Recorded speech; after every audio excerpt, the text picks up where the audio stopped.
FIFA ವಿಶ್ವಕಪ್ football 2026 ಟೂರ್ನಿಯ quarter final ಪಂದ್ಯಗಳಲ್ಲಿ ಜಯ ಸಾಧಿಸಿದ ಸ್ಪೇನ್ ಹಾಗೂ ಫ್ರಾನ್ಸ್ ತಂಡಗಳು ಅಧಿಕೃತವಾಗಿ ಸೆಮಿಫೈನಲ್ ಹಂತಕ್ಕೆ ಪ್ರವೇಶಿಸಿವೆ.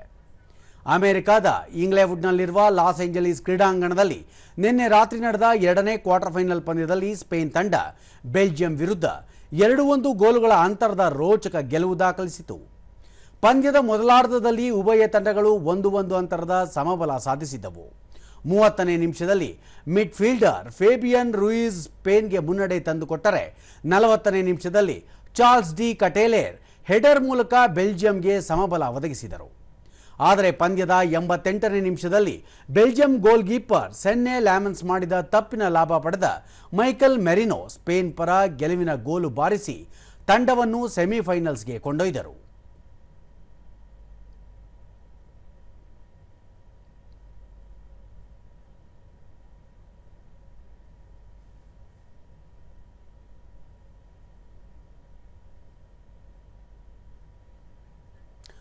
ಇದಕ್ಕೂ ಮುನ್ನ ಬೋಸ್ಟನ್ನಲ್ಲಿ ನಡೆದ ಮೊದಲ ಕ್ವಾರ್ಟರ್ ಫೈನಲ್ ಪಂದ್ಯದಲ್ಲಿ ಫ್ರಾನ್ಸ್ ತಂಡ ಮೊರಾಕೊ ವಿರುದ್ಧ 2-0 ಗೋಲುಗಳ ಅಂತರದ ಸುಲಭ ಜಯ ದಾಖಲಿಸಿ ಸೆಮಿಫೈನಲ್ ಹಂತಕ್ಕೆ ಲಗ್ಗೆ ಇಟ್ಟಿದೆ.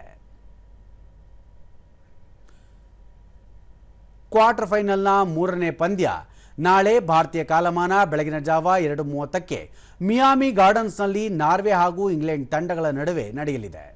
ಹಾಗೂ ಕ್ಯಾನ್ಸಾಸ್ ಸಿಟಿಯಲ್ಲಿ ನಡೆಯಲಿರುವ 4ನೇ ಹಾಗೂ ಅಂತಿಮ ಕ್ವಾರ್ಟರ್ ಫೈನಲ್ ಕದನದಲ್ಲಿ ಹಾಲಿ ಚಾಂಪಿಯನ್ ಅರ್ಜೆಂಟೀನಾ ತಂಡ ಸ್ವಿಟ್ಜರ್ಲೆಂಡ್ ವಿರುದ್ಧ ಸೆಣಸಲಿದೆ.